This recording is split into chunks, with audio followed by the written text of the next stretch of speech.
기도드리겠습니다. 하나님 아버지, 이렇게 귀한 주일 오전 주셔서 너무 감사합니다.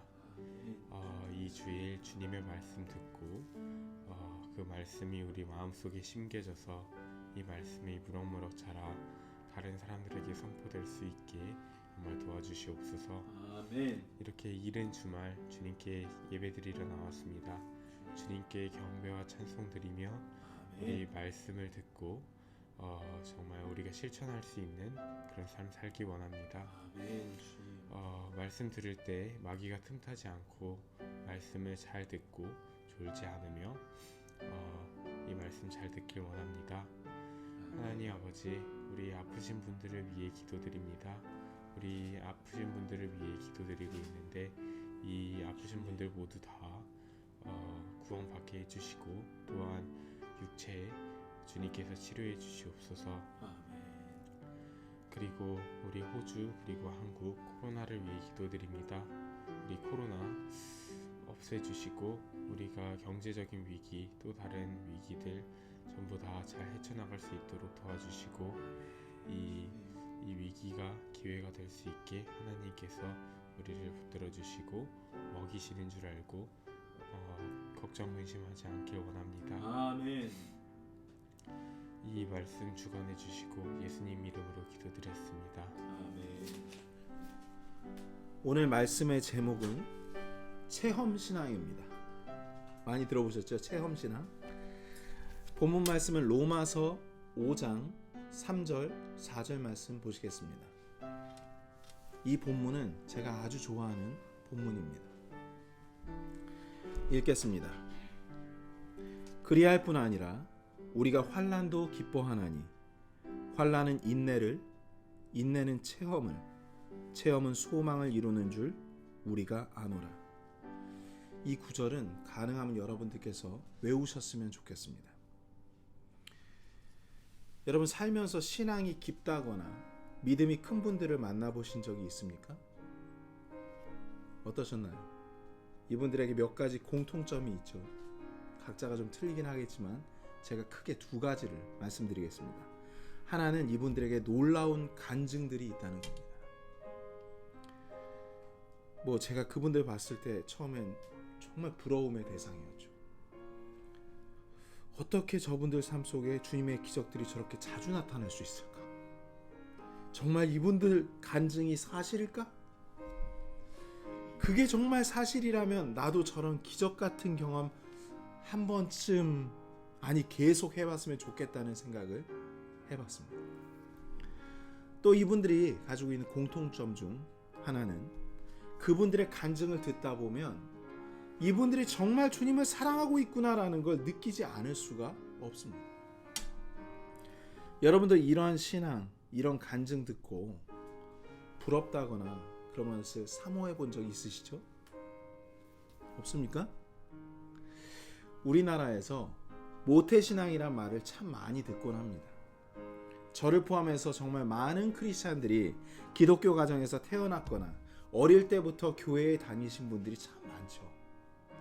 그런데 오랜 기간 신앙생활을 했음에도 불구하고 많은 그리스도인들이 자신의 신앙생활에 대해 공허함을 느끼고 계십니다. 불만족하고 있는 거죠. 스스로에게. 예를 들어 나는 지금껏 열매 없는 인생을 살았어 라고 푸념하십니다. 내가 그동안 뭐하고 살았지? 그리고 앞으로 뭘 할 수 있을까? 이렇게 헛된 인생 살면서 주님 영광 가리고 사느니 주님 저 좀 빨리 데려가세요. 차라리 빨리 죽어야지. 내가 주님 앞에 무슨 면목이 있겠냐. 이런 얘기들을 많이 하십니다.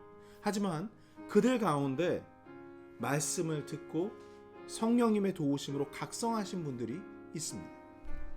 지금부터라도 정신 차리시는 분들이죠. 주님, 이제 얼마 남지 않은 제 인생 저를 위해 살지 않고 주님을 위해 살겠사오니 많은 열매를 맺게 해달라고 기도합니다. 정말 아름다운 헌신의 기도죠. 그런데 이러한 아름다운 헌신의 기도 다음에 갑자기 어려운 일들이 생기는 이상한 경험을 하게 됩니다. 갑작스런 환난이 닥친다고 할 수 있습니다. 참 이상한 일입니다. 주님께 기쁨과 감사함으로 자기 자신을 드렸으면 평안하고 좋은 일만 생겨야 하는데 그 반대의 일이 일어나니까 너무나도 당황해 하십니다. 성경은 이런 일이 생길 거라고 미리 말씀하고 있습니다. 베드로전서 4장 12절에 이렇게 말씀하십니다. 사랑하는 자들아, 너희를 단련하려고 오는 불같은 시련에 관하여는 마치 이상한 일이 너희에게 일어난 것 같이 이상히 여기지 말라. 와우. 우리가 이 말씀을 대할 때 기억할 몇 가지는 주님의 사랑하는 자녀들한테도 환난이 찾아온다는 것입니다. 악한 사람들만한테 오는 게 아니에요. 성경은 악인이 당하는 환난이 있고 의인들이 당하는 환난이 있다고 말씀하십니다. 악인이 겪는 환난은요, 자신이 저지른 악한 일들로 인한 보응을 받는 겁니다. 하지만 의인들이 겪는 환난은 그야말로 주님께서 주시는 축복이 예비되어 있습니다. 불같은 시련이 찾아올 때는 예상하고 있을 때 찾아오는 경우보다 전혀 예상치 못할 때 갑작스럽게 닥치는 경우가 훨씬 더 많죠. 그렇지 않겠습니까? 예를 들어서 복음 전파가 금지되어 있는 곳에서 선교하는 경우, 사악한 자들의 공격이 충분히 예상되는 가운데 시련이 닥칠 때도 있겠지만, 평상시에 너무 좋아요. 말씀을 통해서 평안과 기쁨을 누리다가 어떤 특별한 계기를 통해 수련회 같은 또는 성령님의 감동을 통해서 너무 감사해서 자기 자신을 주님께 드리는 기도를 드렸을 뿐인데, 오늘 아까 대현이가 기도하면서 주님 말씀 실천할 수 있게 해달라고 그렇게 기도 드렸을 뿐인데 갑작스러운 시련이 닥치는 경우가 아주 많습니다. 본문 13절 말씀을 보면 이렇게 말씀하십니다. 오히려 너희가 그리스도의 고난에 참여하는 자가 되었으니 기뻐하라. 이런 믿음의 시련들을 통해 너희가 예수 그리스도의 십자가의 고난에 동참한 자가 되었다고 주님께서 직접 인정해 주시는 장면입니다. 정말 놀라운 사실 아닙니까? 그리스도와 함께 십자가를 질 수 있는 기회를 우리가 받았다는 뜻이에요. 올림픽으로 치면 후보로 벤치에만 종일 앉아 있다가 갑자기 교체 멤버로 출전할 수 있는 기회가 생긴 겁니다. 올림픽의 정규 멤버로 그라운드에서나 코트에서 또는 트랙에서 매트에서 단 1분이라도 한번 뛰어보는 것이 그 선수의 평생 꿈이었을 텐데, 주님 나라의 대표 선수로 이 세상에서 주님을 위해 뛰는 것만큼 이보다 더 큰 영광이 어디 있겠습니까, 여러분? 있습니까, 없습니까? 기뻐해야죠. 당연히 기뻐해야죠. 그래서 주님도 기뻐하라 하신 겁니다. 이렇게 말씀하셨죠. 오히려 너희가 그리스도의 고난에 참여하는 자가 되었으므로 기뻐하라. 근데 현실도 크리스찬들이 그렇게 기뻐할까요? 제가 보니 정반대인 경우가 훨씬 많습니다. 왜냐하면 이 믿음의 시련이 꼭 자기 신변이나 자신이 가장 아끼고 소중하게 생각하는 것과 이 시련이 직결되어 있는 일이 많기 때문입니다. 그럼 어떻게 되겠습니까? 막상 닥치면 이게 웬 날벼락이지? 예수님 믿었더니 더 안 좋은 일이 생기잖아. 주님 따르기로 했더니 왜 이러한 악재가 생기는 거지? 이렇게 낙심하는 경우가 대부분이죠. 여기서 그분들은 이런 기억을 잘 한번 더듬어 보셨으면 좋겠습니다. 이런 믿음의 시련을 겪는 성도들의 대부분은 정말 주님의 열매를 사모했던 사람들이거나 그것을 간구했던 적이 있었던 사람들이라는 것입니다. 성도 여러분, 이 주님의 열매를 맺는 삶을 살아서 우리가 보상을 받는다면, 보상을 받게 되죠. 그 보상은 우리가 언제 받게 되죠? 주님께서 영광 중에 공중에 구름 타고 임하실 때 아닙니까? 그래서 우리가 마라나타 하지 않습니까? 주님 어서 오시옵소서 이렇게 찬송하잖아요. 그 말씀이 13절 중반에 나와 있으면서 우리를 위로하시는 겁니다. 13절 중반에 이렇게 말씀하십니다. 너희가 시련을 당할 때 기뻐해야 하는 것은, 이것은 그분의 영광이 드러날 때에 너희가 넘치는 기쁨으로 또한 즐거워하게 하려 함이니라. 아시겠습니까? 이제 왜 기뻐하고 즐거워하는지 아셨죠? 이 땅에서 주님과 함께 믿음의 시련 또는 환난을 당한 일로 주님께서 잘했다고 칭찬해 주시고 보상해 주실 것이기 때문입니다. 이것이 정해져 있기 때문입니다, 여러분. 사람들은 평탄한 길을 가는 그리스도인들의 삶을 선호하겠지만 우리 주님께서는 고난 중에도 인내하며 소망 가운데 기뻐하는 자들을 선호하십니다. 고난은 필수 과목입니다.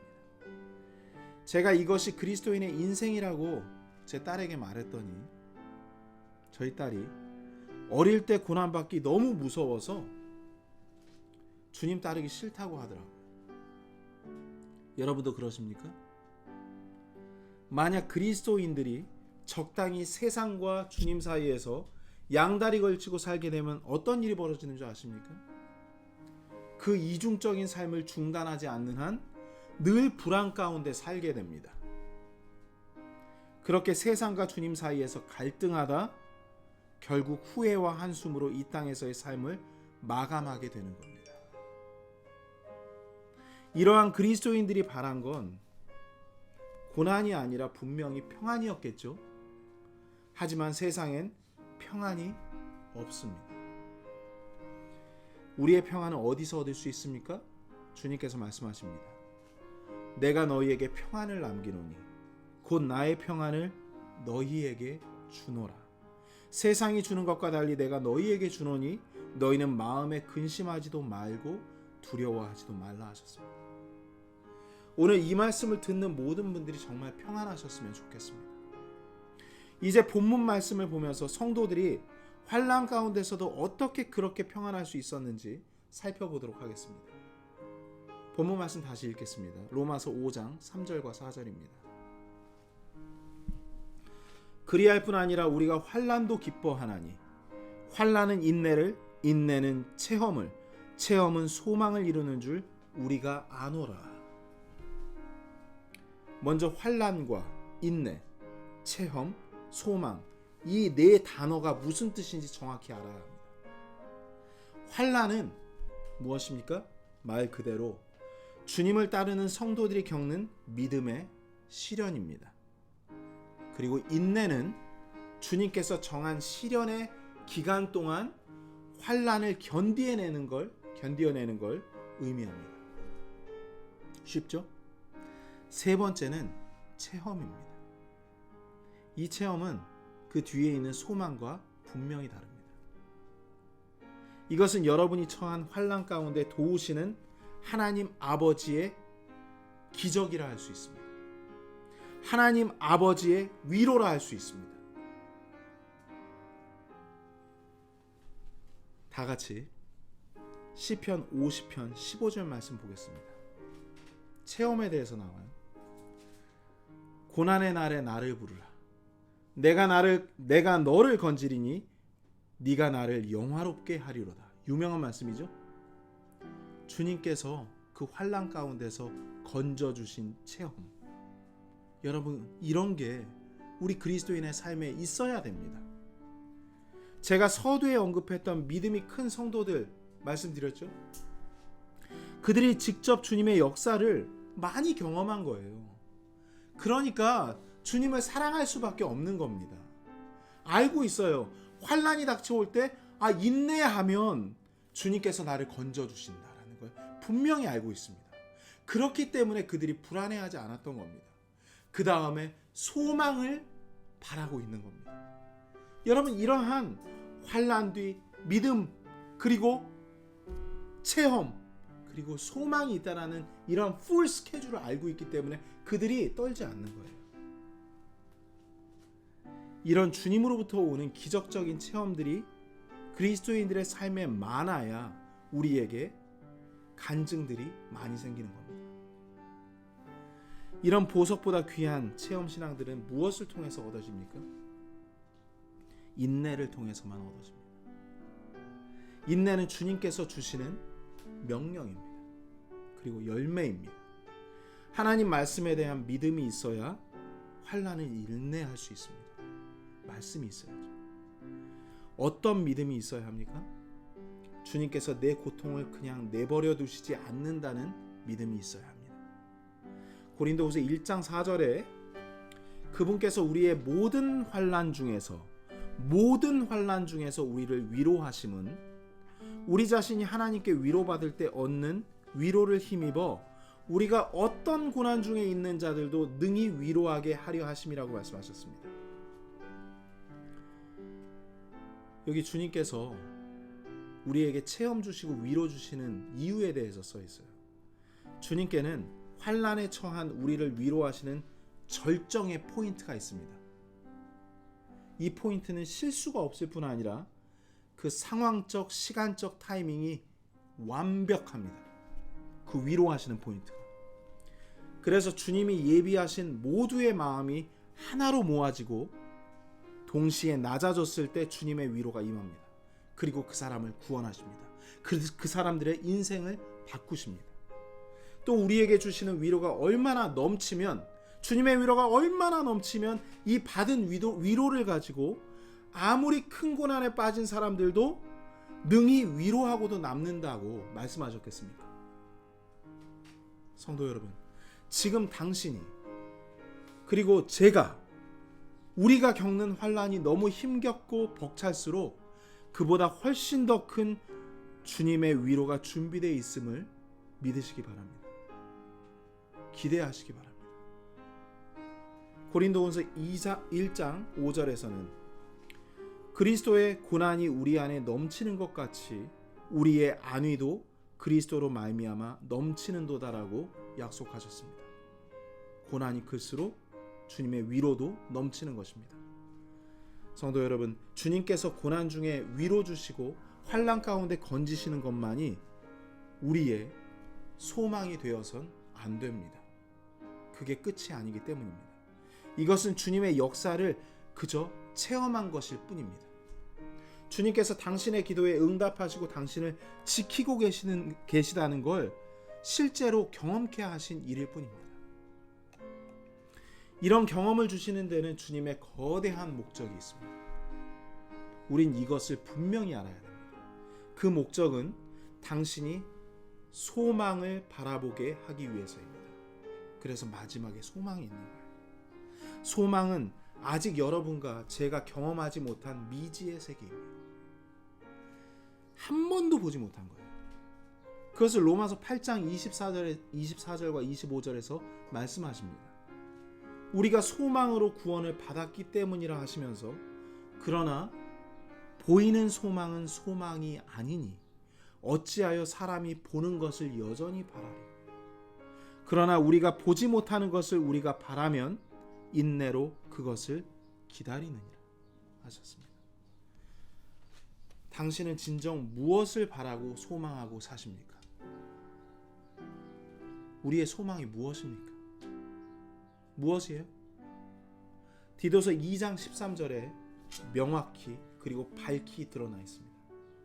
제가 읽겠습니다. 저 복된 소망과 위대하신 하나님 곧 우리의 구원자 예수 그리스도의 영광스러운 나타나심을 기다리게 하셨느니라. 아멘. 예수님의 재림이 우리의 소망입니다.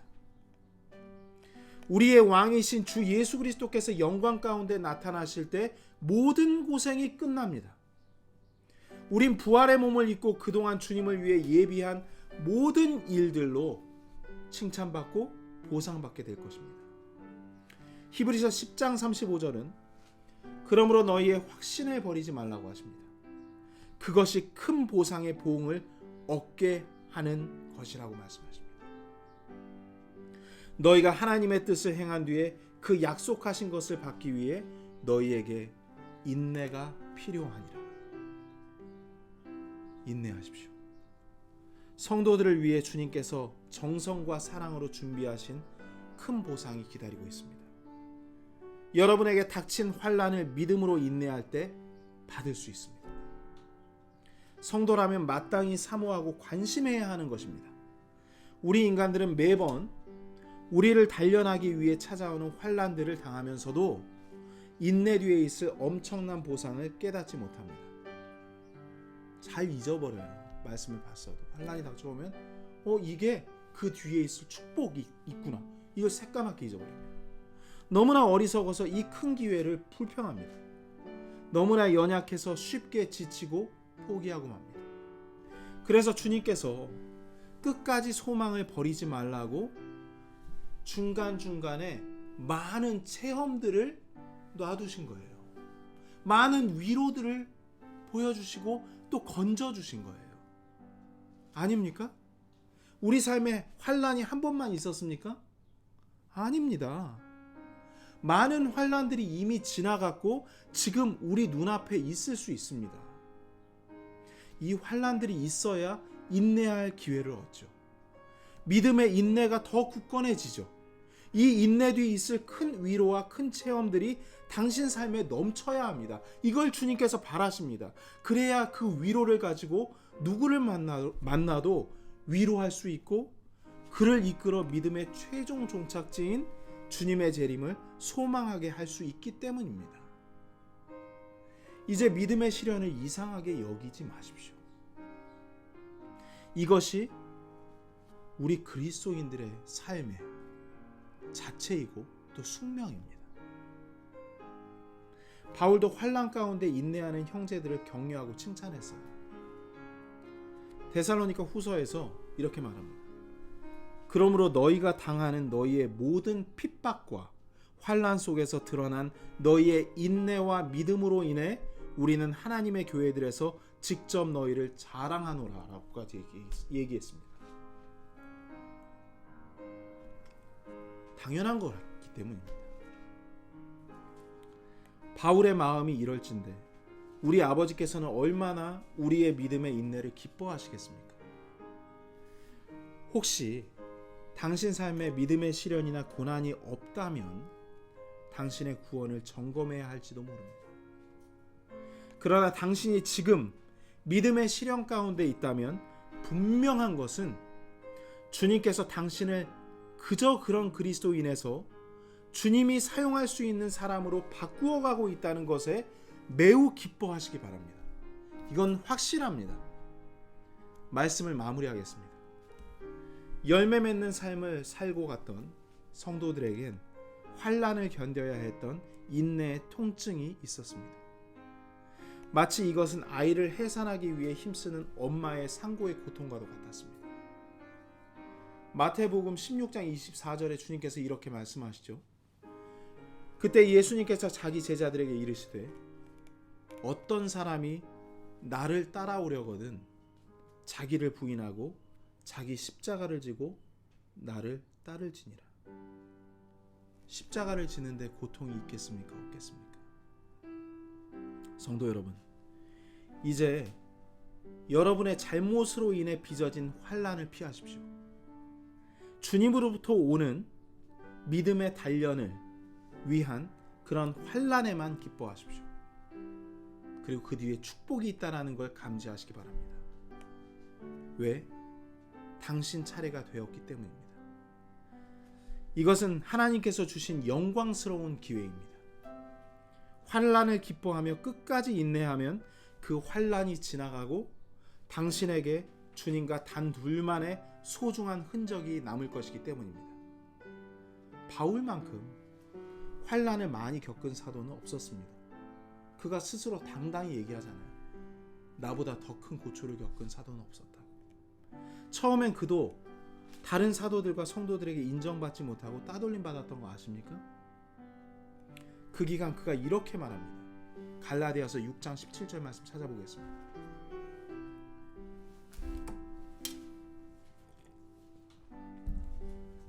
좋아하는 말씀입니다. 이제부터는 아무도 나를 괴롭게 하지 말라. 내가 내 몸에